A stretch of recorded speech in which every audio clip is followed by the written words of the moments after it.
Hello everyone. आज की class के अंदर हम जीके के लगभग 50 अति महत्वपूर्ण प्रश्नों को देखने वाले हैं, जो कि सारे प्रश्न आपके आने वाले एग्जाम के लिए बहुत ही महत्वपूर्ण होंगे। इसलिए आप सभी प्रश्नों को अच्छे से देखिएगा और साथ में हमारा जो वीआईपी एग्जाम वाईटी चैनल है, इसको आप सब्सक्राइब कर लीजिएगा। स्टार्ट करते हैं हम पहले प्रश्न से। प्रश्न यहाँ पर पूछा है कि प्रायद्वीपीय भारत की सबसे लंबी नदी कौन सी है। तो गोदावरी जो नदी है वो प्रायद्वीपीय भारत की सबसे लंबी नदी है। तो यहाँ पर इसको आप याद कर लीजिएगा। और सेकंड नंबर प्रश्न यदि देखा जाए कि किस नदी को दक्षिण गंगा कहा जाता है, यानी दक्षिणी गंगा के नाम से किस नदी को जाना जाता है, तो गोदावरी नदी को जाना जाता है। और गोदावरी नदी के तट पर स्थित जो शहर है वो नासिक है। नासिक जो सिटी है वो महाराष्ट्र राज्य के अंदर पड़ता है, तो इसको आप यहाँ पर याद कर लीजिएगा। 3 नंबर यदि हम प्रश्न देखें कि किस नदी का उद्गम भारत से बाहर है, तो ब्रह्मपुत्र नदी का जो उद्गम स्थान है वो भारत के बाहर है। और ब्रह्मपुत्र जो नदी है वो भारत की सबसे चौड़ी नदी है, तो यहाँ पर इसको भी आप याद कर लीजिएगा। 4 नंबर यदि हम प्रश्न देखें कि सिंधु नदी किस पर्वत श्रेणी से निकलती है, तो कैलाश पर्वत श्रेणी से सिंधु जो नदी है वो निकलती है। ठीक है। 5 नंबर यदि प्रश्न देखा जाए कि एनसीसी की स्थापना किस वर्ष हुई है, तो जो एनसीसी है ना, इसका स्थापना 1948 ईस्वी में हुआ था। तो यहाँ पर आप इसको याद कर लीजिएगा, क्योंकि इसी प्रकार के प्रश्न एग्जाम के अंदर पूछे जा रहे हैं।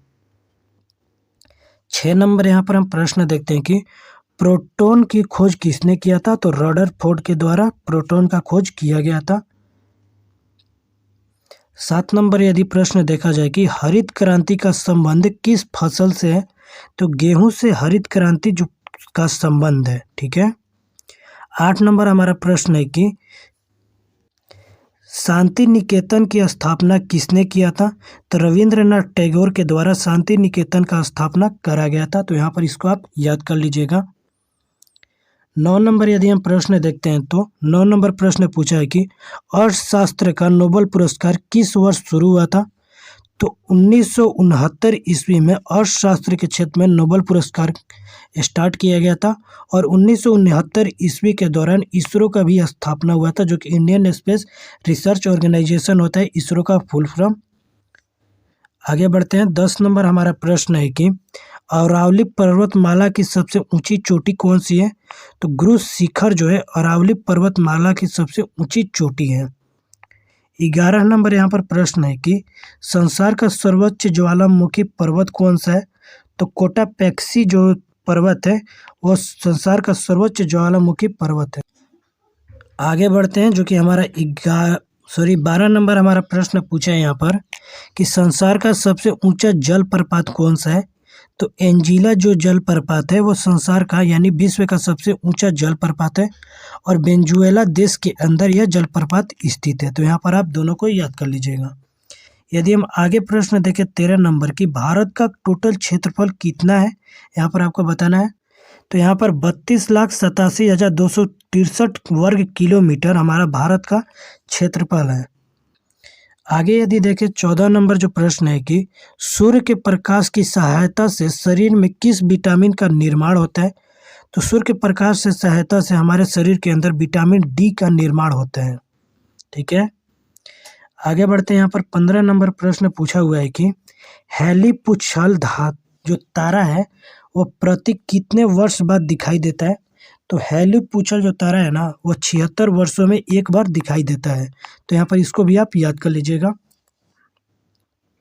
16 नंबर हमारा प्रश्न पूछा है कि किन तरंगों की सहायता से चमगादड़े रात में सुरक्षित उड़ते हैं, तो पराश्रव्य तरंगे जो चमगादड़ होते हैं वो पराश्रव्य तरंगे निकालते हैं, जिसकी सहायता से वो रात के टाइम में आसानी से उड़ते हैं। आगे यदि हम प्रश्न देखें 17 नंबर की HIV विषाणु से कौन सा रोग होता है, तो एड्स होता है HIV विषाणु के द्वारा। 18 नंबर यहाँ पर हमारा प्रश्न पूछा है कि रक्त का थक्का जमने में कौन सा विटामिन सहायक है, तो विटामिन के जो होता है ना वो रक्त का थक्का जमने में यह विटामिन सहायक होता है।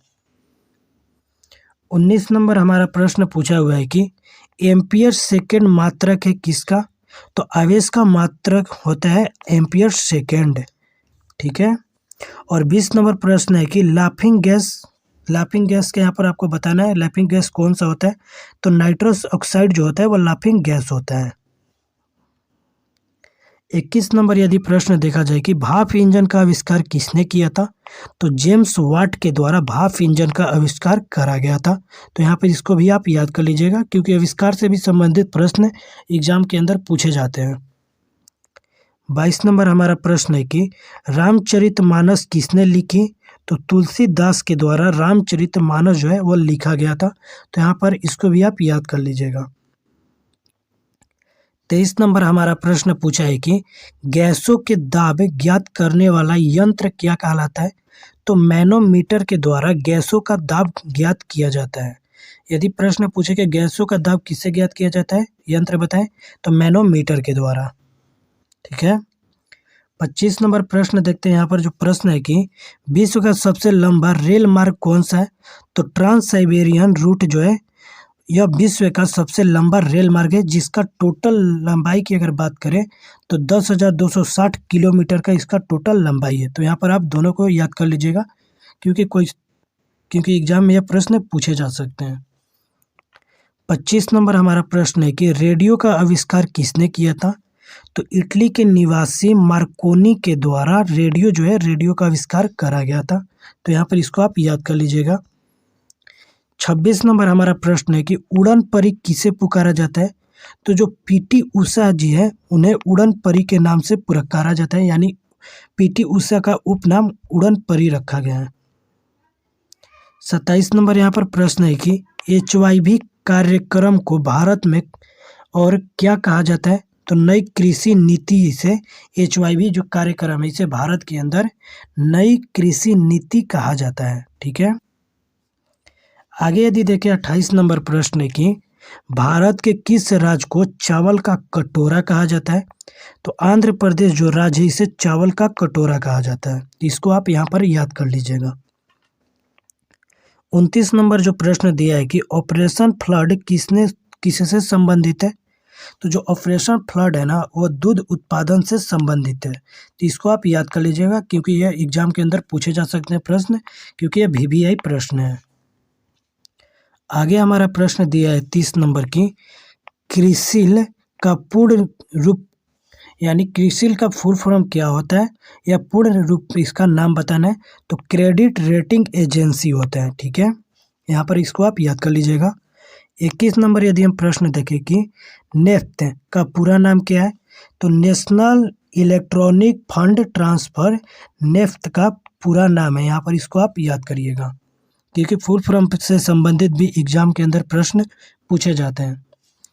32 नंबर प्रश्न है कि डिस्कवरी ऑफ इंडिया नामक पुस्तक किसने लिखी थी, तो जवाहरलाल नेहरू के द्वारा डिस्कवरी ऑफ इंडिया नामक जो बुक है वो लिखा गया था। तो इसको आप यहाँ पर याद कर रहिएगा। 33 नंबर प्रश्न है कि कौटिल्य द्वारा रचित अर्थशास्त्र कितने अभिकरणों में विभाजित है, तो टोटल 15 अभिकरणों के अंदर विभाजित है कौटिल्य के द्वारा जो लिखा गया था अर्थशास्त्र वो। ठीक है। 34 नंबर प्रश्न है कि अशोक का अभिलेख भारत के अलावा किस अन्य स्थान पर लिखा गया था, तो अफगानिस्तान के अंदर भी लिखा गया था अशोक का जो अभिलेख था भारत के अलावा। आगे बढ़ते हैं, जो कि हमारा 35 नंबर यहाँ पर प्रश्न पूछा है कि किस शिलालेख में अशोक ने घोषणा की सभी मनुष्य मेरे बच्चे हैं, तो प्रथम पृथक शिलालेख के अंदर अशोक ने घोषणा किया है कि सभी मनुष्य मेरे बच्चे हैं। 36 नंबर यहाँ पर प्रश्न पूछा है कि किस स्थान से अशोक के शिलालेख के लिए पत्थर लिया जाता था, तो चुनार से लिया जाता था। ठीक है। अगला यदि प्रश्न देखा जाए कि किस महीने में मौर्य का राजकोषीय वर्ष आरंभ था, तो आषाढ़ यानी जुलाई के महीने में मौर्य का राजकोषीय वर्ष स्टार्ट हुआ था।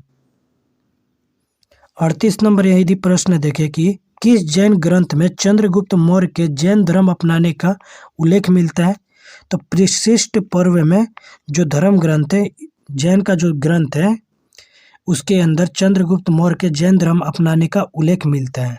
ठीक है। 39 नंबर यहाँ पर प्रश्न पूछा है कि चंद्रगुप्त मौर्य का संघर्ष किस यूनानी शासक से हुआ है? तो सेल्यूकस से हुआ है। यहाँ पर इसको भी आप याद कर लीजिएगा। 40 नंबर हमारा प्रश्न पूछा है कि एरियन ने चंद्रगुप्त मौर्य को क्या नाम दिया था? तो एरियन के द्वारा सेंड्रोकोस नाम दिया गया था हमारे चंद्रगुप्त मौर्य को। 41 नंबर जो प्रश्न है कि किस ग्रंथ में चंद्रगुप्त मौर्य के लिए कुलहीन शब्द का प्रयोग किया गया था? तो मृदा राक्षस जो ग्रंथ था उसके अंदर चंद्रगुप्त मौर्य को कुलहीन शब्द का प्रयोग किया गया था। 42 नंबर यहाँ पर प्रश्न पूछा है आपसे कि किसने अपने पुत्र एवं पुत्री को बौद्ध धर्म के प्रचार एवं प्रसार हेतु श्रीलंका भेजा था? तो अशोक के द्वारा भेजा गया था अपने पुत्र एवं पुत्री को बौद्ध धर्म के प्रचार करने के लिए श्रीलंका। अगला यहाँ पर प्रश्न है कि कौटिल्य द्वारा रचित अर्थशास्त्र कितने अभिकरणों में विभाजित है? तो टोटल 15 अभिकरणों के अंदर विभाजित है, जो कि कौटिल्य द्वारा रचित अर्थशास्त्र है। 44 नंबर हमारा प्रश्न यहाँ पर पूछा है कि अशोक का अभिलेख भारत के अलावा किस अन्य स्थान पर भी पाया जाता है? तो अफगानिस्तान के अंदर भी अशोक का अभिलेख जो है वो पाया जाता है। तो यहाँ पर इसको भी आप याद करिएगा। आगे यदि देखें 45 नंबर की गुरुत्वाकर्षण की खोज किसने किया था? तो न्यूटन के द्वारा, आइजैक न्यूटन के द्वारा गुरुत्वाकर्षण का खोज किया गया था। 46 नंबर यदि प्रश्न देखा जाए कि भगवान महावीर जैन धर्म के कौन से तीर्थक थे? तो 24वें तीर्थक थे। भगवान जो महावीर है वह जैन धर्म के। अगला यदि हम प्रश्न देखें कि भारत का मैनचेस्टर किसे कहा जाता है? तो जो अहमदाबाद है उसे भारत का मैनचेस्टर के नाम से जाना जाता है या कहा जाता है। तो यहाँ पर इसको भी आप याद कर लीजिएगा। 48 नंबर यहाँ पर हमारा प्रश्न पूछा है कि गांधी जी दक्षिण अफ्रीका से भारत कब लौटे थे? तो 9 जनवरी 1915 ईस्वी को गांधी जी जो थे वो दक्षिण अफ्रीका से इंडिया वापस लौटे थे। ठीक है। 49 नंबर यहाँ पर आपसे प्रश्न पूछा हुआ है कि चंद्रगुप्त मौर्य का संघर्ष किस यूनानी शासक से हुआ था? तो सेल्यूकस से हुआ था चंद्रगुप्त मौर्य का संघर्ष, जो कि सेल्यूकस जो था वह यूनानी शासक था। तो यहाँ पर आप इसको याद कर लीजिएगा। 50 नंबर यहाँ पर प्रश्न पूछा है और लास्ट प्रश्न है हमारा कि एनसीईआरटी जो है इसका स्थापना कब हुआ है? तो 1961 ईस्वी में एनसीईआरटी का स्थापना किया गया है। तो यहाँ पर इसको आप याद कर लीजिएगा। और साथ ही में आप हमारे वीआईपी एग्जाम वाईटी चैनल को आप सब्सक्राइब कर लीजिए और ऐसे ही और भी जीके जीएस करंट अफेयर और लेटेस्ट टॉपिक से रिलेटेड जो एग्जाम के अंदर पूछे जाते हैं, यानी जो बार बार प्रश्न एग्जाम के अंदर आते हैं, उस प्रकार के भी यदि आप प्रश्न देखना चाहते हैं तो आप हमारे वीआईपी एग्जाम वाईटी चैनल के साथ जुड़ जाइए।